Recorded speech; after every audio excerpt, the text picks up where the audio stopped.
जय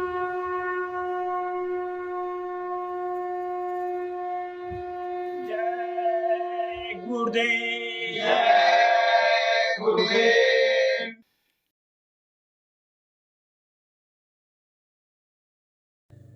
जय गुरुदेव। जय गुरुदेव। इस युग की बदलती दुनिया में इंसान तुम्हारा क्या होगा। इस युग की बदलती दुनिया में इंसान तुम्हारा क्या होगा। जब छाया रहेगा चारों तरफ कोहराम तुम्हारा क्या होगा। जब छाया रहेगा चारों तरफ कोहराम तुम्हारा क्या होगा।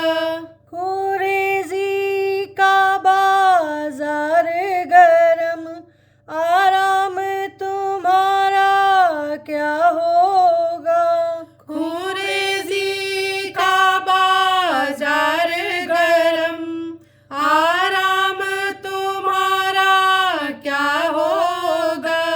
जब अपना ना कोई दिखेगा प्रोग्राम तुम्हारा क्या होगा। जब अपना ना कोई दिखेगा प्रोग्राम तुम्हारा क्या होगा। रक्षक भक्षक हो जाएंगे धन धाम तुम्हारा क्या होगा। रक्षक भक्षक हो जाएंगे धन धाम तुम्हारा क्या होगा। राजा रैयत लड़ जाएंगे अंजाम तुम्हारा क्या होगा। राजा रैयत लड़ जाएंगे अंजाम तुम्हारा क्या होगा। सब धर्म लड़ेंगे आपस में ईमान तुम्हारा क्या होगा। सब धर्म लड़ेंगे आपस में ईमान तुम्हारा क्या होगा। कोई राम रहीम ना मानेगा भगवान तुम्हारा क्या होगा। कोई राम रहीम ना मानेगा भगवान तुम्हारा क्या होगा। बीमारी का हत के मारे हुए नादान तुम्हारा क्या होगा। बीमारी का हत के मारे हुए नादान तुम्हारा क्या होगा। इंसान में इंसानियत न रही तब नाम तुम्हारा क्या होगा। इंसान में इंसानियत न रही तब नाम तुम्हारा क्या होगा। रहमत व मोहब्बत से खाली हैवान तुम्हारा क्या होगा। रहमत व मोहब्बत से खाली हैवान तुम्हारा क्या होगा। इंसानी शकल में पैदा हुए शैतान तुम्हारा क्या होगा। इंसानी शकल में पैदा हुए शैतान तुम्हारा क्या होगा। गर जय गुरुदेव की सुनती नहीं पैगाम तुम्हारा क्या होगा। गर जय गुरुदेव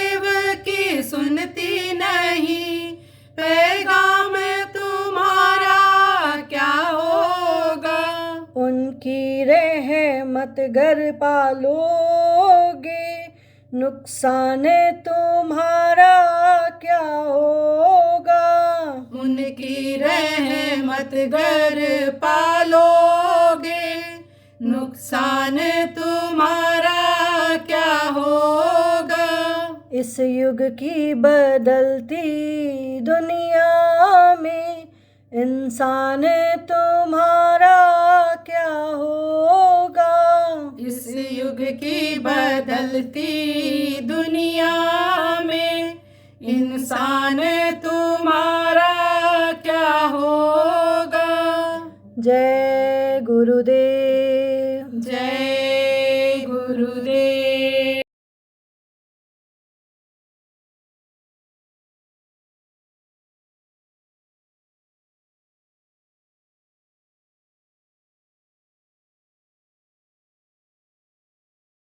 शाकाहारी रहो, खून को खराब मत होने दो, क्रोध से बचो, काम से बचो। देखो जो मांसाहारी होते हैं कामी भी ज्यादा होते हैं और क्रोधी भी होते हैं और उनको ज्ञान नहीं रहता है, उनकी बुद्धि भ्रष्ट हो जाती है। आप देखो एक कमरे में 4 बैल बंद कर दो, शाकाहारी चारा डाल दो, खाएंगे, सुबह दरवाजा खोलोगे आराम से निकल जाएंगे। दूसरे कमरे में 4 कुत्ता बंद कर दो और रोटी डाल दो और रोटी भी खाएंगे, करते रहेंगे, रात भर नोचेंगे एक दूसरे। सुबह जब दरवाजा खोलोगे किसी का कान कटा हुआ, किसी पूंछ कटी हुई, किसी के पैर पे खून बैठा हुआ दिखाई पड़ेगा। अब आप ये समझो कारण क्या है, कारण है मांसाहारी।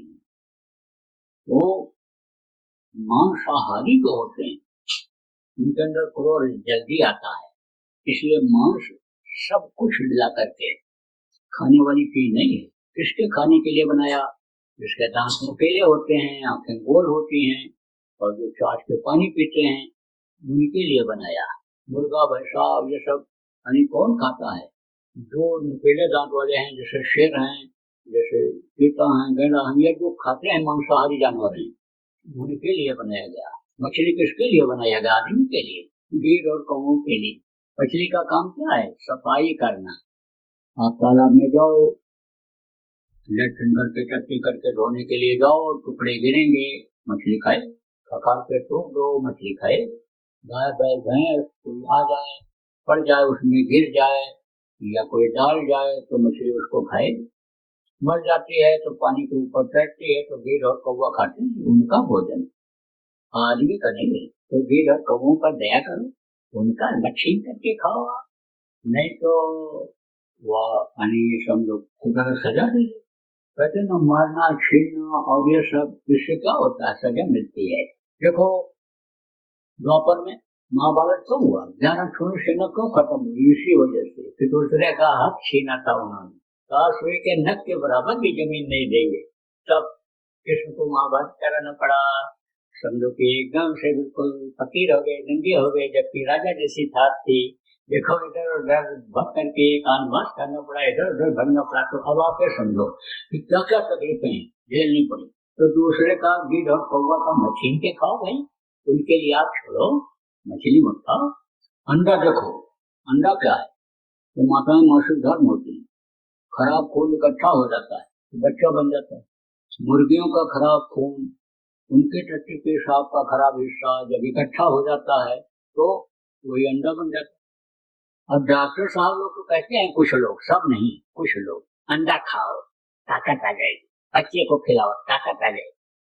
लेकिन उन्हीं डॉक्टर साहब से कहो कि मुर्गी का पेशाब पियोगे, मुर्गी जो लेट्रिन करती है, टट्टी करती है, उसको खाओगे तो मार के भगाएगा डॉक्टर।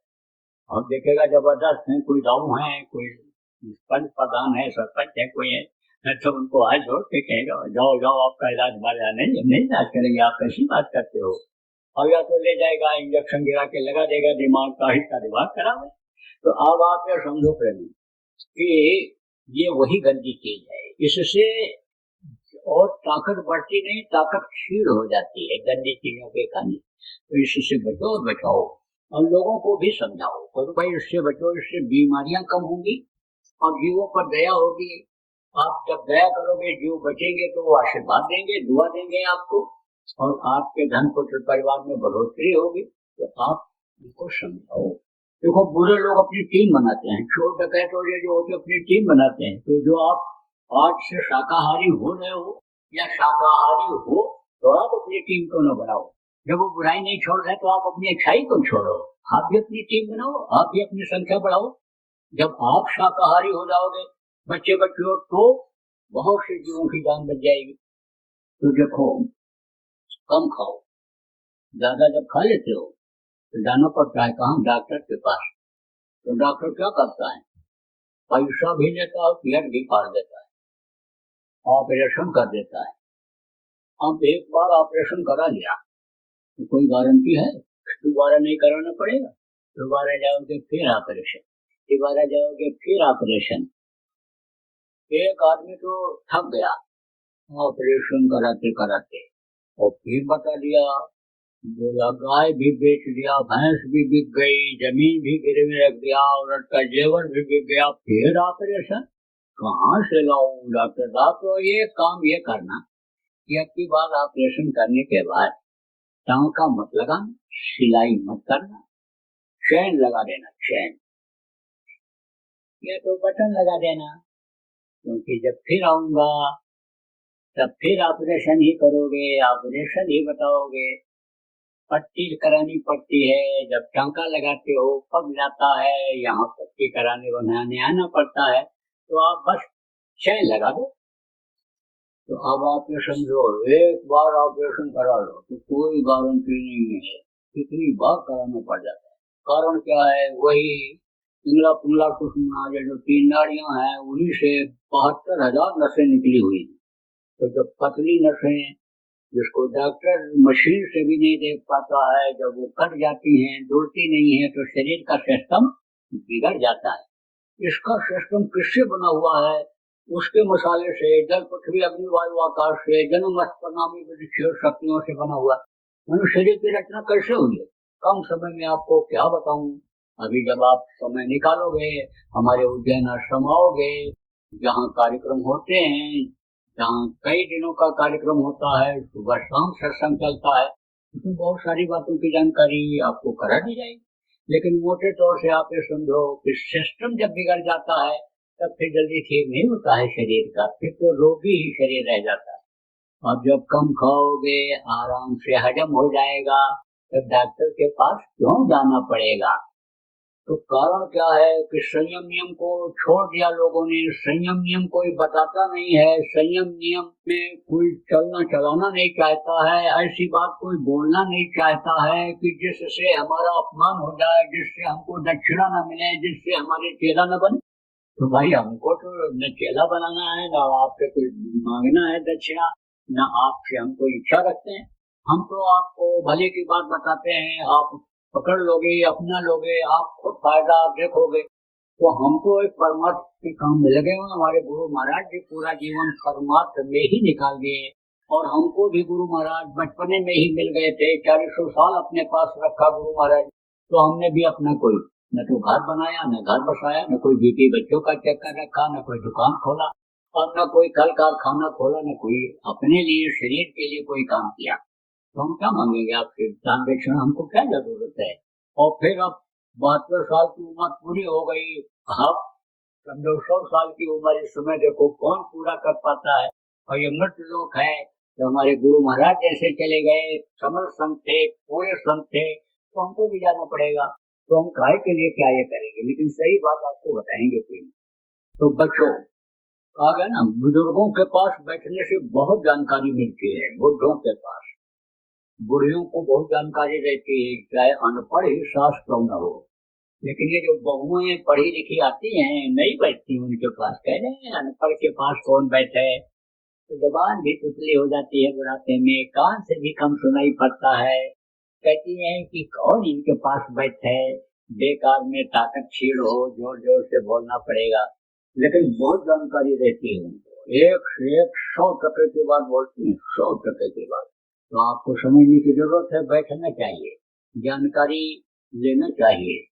और ना वो ड्रेस को छेड़ दिया लड़कों ने, कहा तुम डर गए हो, आज कुछ बोल नहीं रहे हो, पापा कम नहीं बोल रहे हो। तो कहे हम डरते नहीं किसी से, क्यों नहीं डरते हो? डर गए होगे तुम। बंदूक है उनसे नहीं डरोगे? गांव में दाऊद के पास बंदूक है, उनसे नहीं डरोगे? नहीं डरते हैं, तुमको गोली मार देंगे। 2 नली की है उनके पास, हमारे पास 10 नली की बंदूक है। कहा 10 नली की बंदूक? न देखा न सुना, 10 नली की बंदूक कैसी होती है? होती है, रखता हूँ, हमेशा साथ रखता हूँ। काका तुम तो खाली धोती पहने बैठे हो, कंगौछा डाले हुए, तुम कोई बनियान और कुर्ता भी नहीं पहने हो, तो 10 नली की बंदूक रखे कहाँ हो? रखे हूँ, मौके पर निकालता हूँ। अरे तो दिखा दो काका। मौके पर निकालूंगा? अरे काका समझ लो मौका ही आ गया, बता दो काका, बता दो काका, बता दो। तो पाछा देखो, ये 1 नली, ये 2 नली, ये 3 नली, ये 4 नली, ये 5 नली। 5 नली ये और 5 नली ये। जब 10 नली ऐसे दिखाता हूँ किसी को ऐसे, तो बड़े बड़े सिर झुका देते हैं मेरे सामने, वो भी ऐसे सिर कर देते हैं जब मैं ऐसे 10 नली दिखाता हूँ। तो कहा ना लगता से प्रभुता मिले, प्रभुता से प्रभुता। पीपी चावल लेके भी आते मस्त हो, छोटे बन जाओ, सब प्यार करने लगे। वो कितना आका के चलता हो, पैर पकड़ लो, फिर झुक करके उठाता है, उसको भी झुकना पड़ता है। ऐसे ही छोटे बन जाओ, बर्दाश्त कर लो, गम खा जाओ। गम खाना किसको कहते हैं? बर्दाश्त करना। तो झगड़ा झंझट टल जाएगा। घर में झगड़ा क्यों होता है? कनिक कनिक बात, तू डाल डाल तो मैं पात पात।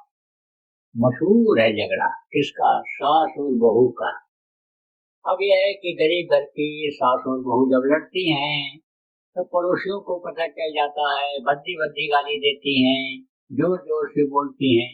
सब लोग कहते हैं झगड़ा इनके यहाँ होता है, बड़े आदमियों के यहाँ नहीं होता, लेकिन होता वहां भी।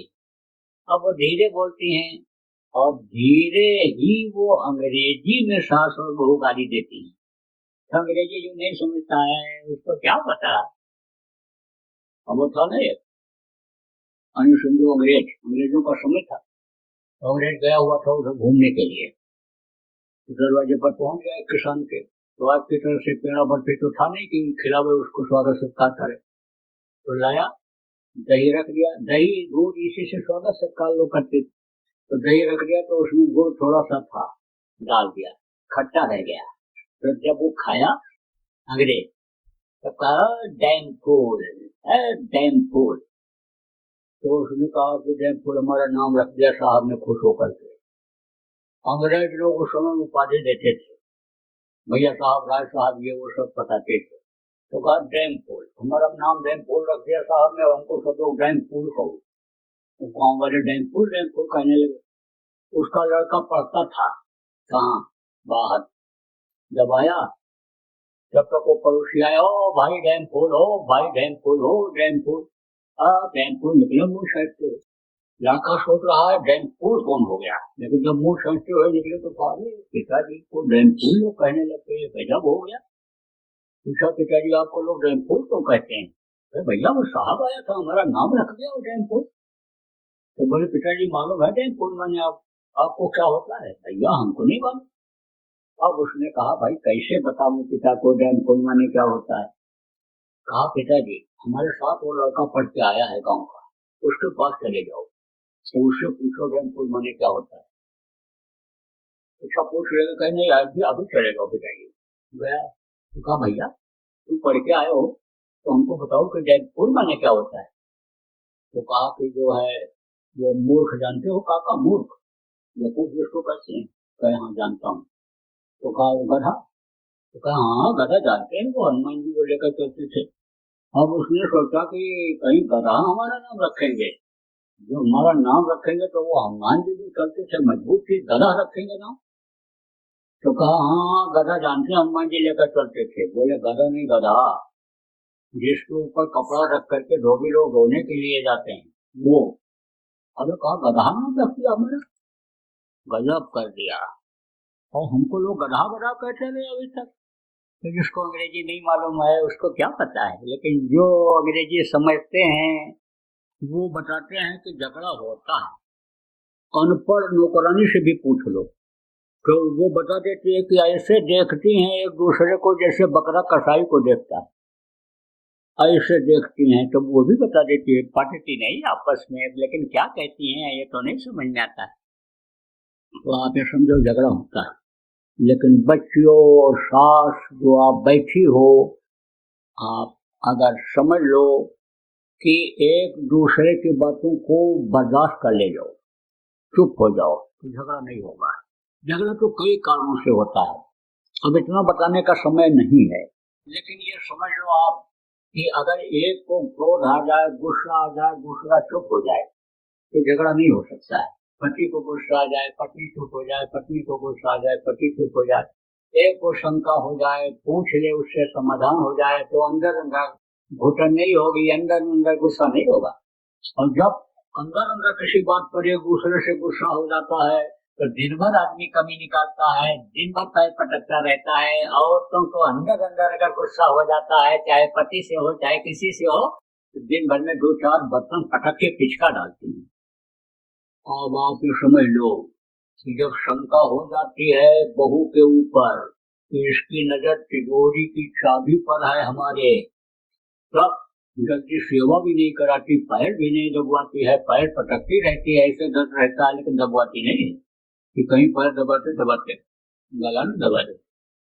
और बहू को जब शंका हो जाती है सास पर कि हमको घर से बाहर निकाल करके ही दम लेगी, जब इसने ये सोच लिया कितने भी दहेज के मुकदमे चले, जेल भी क्यों न जाना पड़े, तो अन्य समझो जब ये बात की शंका हो जाती है, तब आप ये समझो कि वो प्रेम नहीं रह जाता है। वो भी फिर ये सोच लेती है बहू भी कि बुढ़िया जब तक मर नहीं जाएगी, कपड़ पर नहीं चली जाएगी, दम नहीं लूंगी, बस झगड़ा होने लगता है।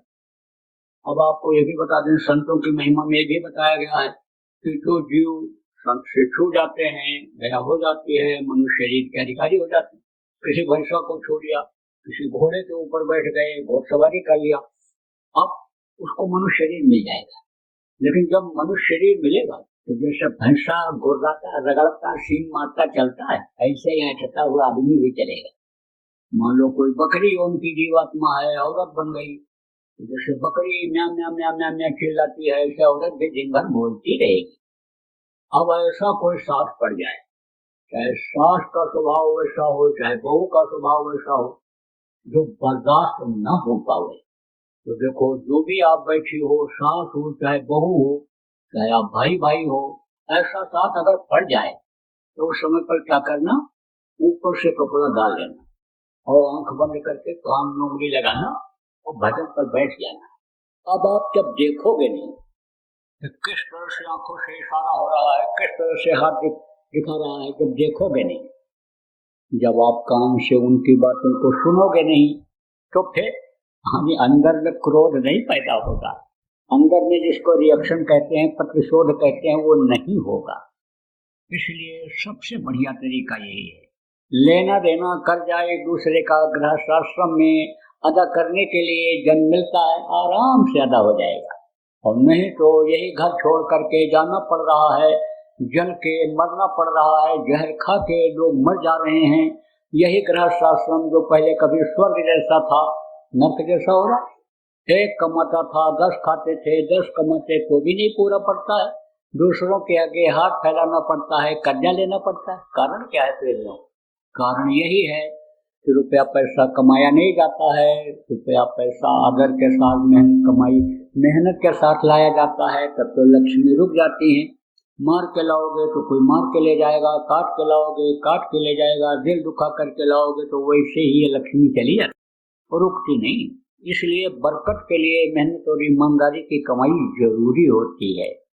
तो देखो ये मोटी बात आपको बताया, गृहस्थ आश्रम को स्वर्ग बनाने के लिए, गृहस्थ आश्रम में सुख और शांति के लिए, ये लोक बनाने के लिए ये तरीका आपको बता दिया। जो ध्वन्यात्मक नाम है उसको मैं आपको बताऊंगा, वही मुख्य नाम है इस समय पर। और उसी के बारे में गोस्वामी जी महाराज ने कहा, कलयुग केवल नाम आधारा और सुमे सुमे नर उतर नहीं पाना। नाम ले तो बहुत सिंधु सुखाई, नाम लेते ही बहुत सागर सूख जाए। इतनी महिमा नाम की बताया उन्होंने। कहा राम न सकहि नाम गुण गाई, और कह लग करो मैं नाम बढ़ाई। अन्य समझो वो तारीफ शक्ति थे जिनको बहुत से लोग सब कुछ मानते हैं, यानी आप ये समझो वो भी नाम की महिमा को नहीं समझ पाए। तो वो है ध्वन्यात्मक नाम।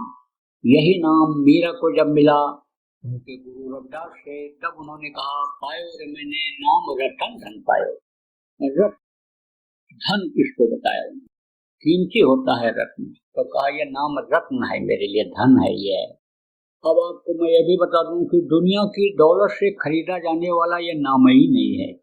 दुनिया की सारी विद्या जहाँ खत्म हो जाती है, आध्यात्म विद्या की शुरुआत होती है, ये आध्यात्मिक नाम है। दुनिया का धन जहाँ खत्म हो जाता है, वहाँ से आध्यात्मिक धन का शुरुआत होता है।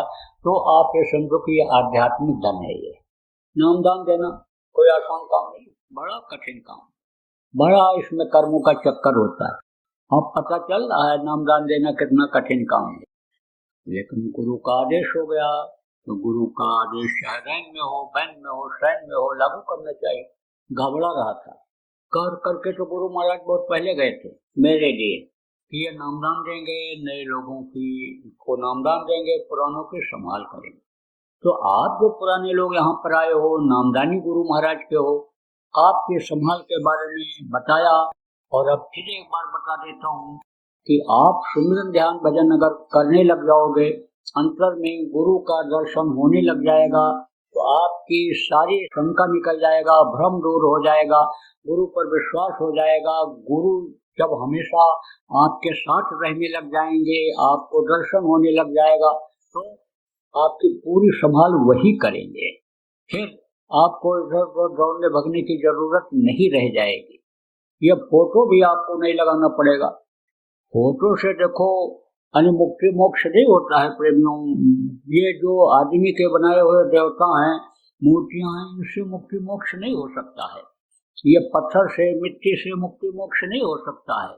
ये तो एक यादगार के लिए लोग लगा देते हैं। महापुरुष जब रहते हैं जल्दी उनको नहीं पहचान पाते, जब चले जाते हैं तो मूर्तियां बनाते हैं, स्थापित कर देते हैं, फूल पत्ती चढ़ाने लगते हैं, पूजा पाठ करने लग जाते हैं। जब कैमरा चला तो फोटो खींच करके लगाने लग गए। अब बहुत से लोग तो उन्हीं को देवता भगवान मान लेते हैं। तो आप ये समझो कि श्रद्धा और भाव भक्ति के अनुसार थोड़ा फल मिलता तो है, लेकिन जैसे कि मैंने जीवात्मा के मुक्ति मोक्ष की बात कही, वो नहीं हो सकता है। मुक्ति मोक्ष से नहीं हो सकता।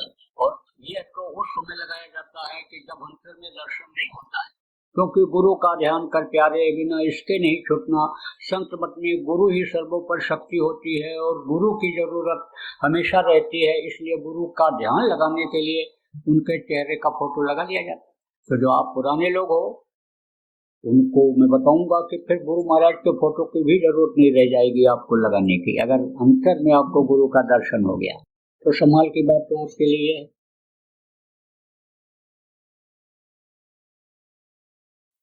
आपको कल बताया था कि संयम और नियम का पालन करना, नहीं तो बीमारियां आपके ऊपर असर कर जाएंगी। तो बीमारियां तो आएंगी, सर्दी जुकाम बुखार जिसको आप साधारण कहते हो, यही बड़ा रूप ले लेगा, विकराल रूप ले लेगा। हल्का बुखार भारी हो जाएगा, जानलेवा हो जाएगा। जुकाम यही जब जकड़ जाएगा, सांस लेना मुश्किल हो जाएगा, तब कल्या सूझ जाएगा, अंदर कुछ जा नहीं सकता है, आपके सांस लेने में दिक्कत हो जाएगी। इसलिए संयम और नियम का पालन करना, ठंडी गर्मी और ये चीज़ें जो यानी जितना ही बर्दाश्त करने के लायक शरीर है उतना ही आप बर्दाश्त करना, बाकी बचे रहना, तो बीमारियां भी आएंगी। जय गुरुदेव। सरकारी व गैर सरकारी अनुदान के लिए बिना सत्संगियों के सहयोग द्वारा जनहित के कार्यों में लगी हुई बाबा जय गुरुदेव धर्म विकास संस्था का मुख्यालय पिंगलेश्वर रेलवे स्टेशन के सामने मक्सी रोड, उज्जैन, मध्य प्रदेश में है। यहाँ पर सत्संग व नामदान का कार्यक्रम होता रहता है। अतः आप श्रोताओं से अनुरोध है कि बाबा उमाकांत जी महाराज के आश्रम उज्जैन एक बार परिवार सहित जरूर पधारिएगा। आपके सुझाव के लिए व्हाट्सएप नंबर 9575 600700। जय गुरुदेव, जय गुरुदेव।